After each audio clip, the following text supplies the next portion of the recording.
La solidarité n'est pas un crime et pour le montrer, ces citoyens ont rebaptisé la place devant le palais de justice.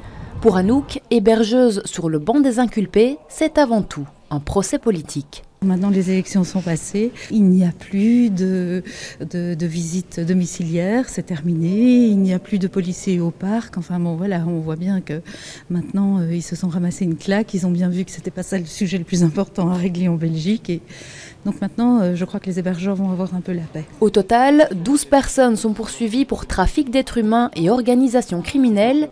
8 migrants accusés d'être des passeurs et 4 bénévoles du parc Maximilien. Aujourd'hui, on espère qu'avec plus de sérénité, le tribunal correctionnel de Bruxelles pourra statuer, ce qui n'était pas possible à Dendermonde, et que notamment les hébergeurs puissent sortir par la grande porte en étant acquittés et que cette solidarité ne soit pas criminalisée. Myria, le Centre fédéral de migration, se porte partie civile contre 9 des 12 inculpés, dont Walid Charabi, un Tunisien de 42 ans accusé d'avoir hébergé un passeur. On a analysé le dossier, il y a beaucoup d'écoutes téléphoniques et à notre opinion, de Myria, il a un rôle plus actif et il a un but lucratif au chef de Walid Charabi. Pour son avocate, il s'agit de racisme institutionnel. Il y a dû avoir un cafouillage où Myria a demandé à son avocat de ne se constituer partie civile que contre les migrants et pas contre les hébergeurs.